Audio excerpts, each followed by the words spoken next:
1 April आर्थिक वर्षाची नवीन सुरुवात किंवा नव्या वर्षाची आर्थिक सुरुवात, काही म्हणा.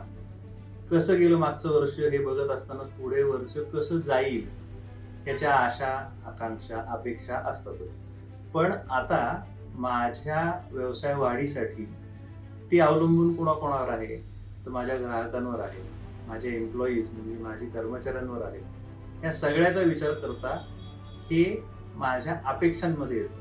अपेक्षांना आर्थिक रूपांतरण करणे या सगळ्याचा अर्थ आहे की आर्थिक नियोजन, अंदाजपत्रक कसं बांधायचं, कसं मांडायचं.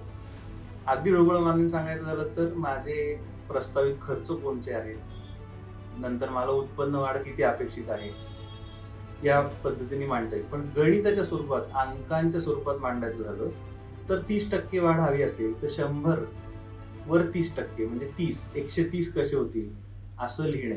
पण 130 झाल्यावर सगळे खर्च माझं त्या 30%च्या प्रमाणात वाढणार आहेत का? तर माझे तसे वाढत नाही.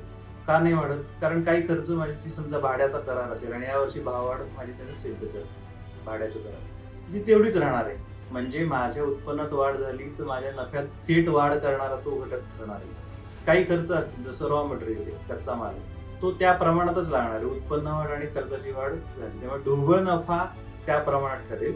त्याच्यामधनं अप्रत्यक्ष खर्च जाऊन माझा निव्वळ नफा ठरेल. आता ह्या सगळ्याचं गणित म्हणजे आपण म्हणतो बजेट, अंदाजपत्रक. आपलं राष्ट्राचं पण बजेट आता नुकतंच झालं.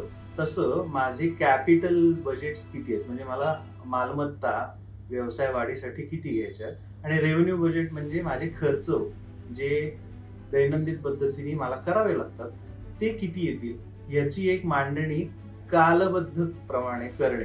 म्हणजे प्रत्येक महिन्याला किती येतील, त्रैमासिक किती येतील, 6 महिन्याला किती येतील, वर्षाला किती येतील, या पद्धतीने ते सांगणे किंवा ते सांगून आपल्याला त्याचा अंदाज येणे की एक होरायझन म्हणतो ना आपण, की एक छोटा व्ह्यू आहे, कॅमेरा अगदी झूम करून लावला किंवा एक मॅक्रो लेन्स लावली की मला मोठ्या स्वरूपात दिसतं. या स्वरूपात 12 महिन्यांनी असं असं होईल आणि मग मला त्यातनं कळतं की अरे मला नोव्हेंबरमध्ये विम्याचा हप्ता आहे, तो मोठा आहे, त्यावेळी मला तेवढी तरलता म्हणजे लिक्विडिटी ठेवली पाहिजे. मग ते पैसे मी कुठून आणणार, असे प्रश्न आपल्याला आधीच पडतात आणि ते आपण मांडल्यावर आपल्याला एक क्लिअर होतं की हे असं असं आपण नियोजन करूया.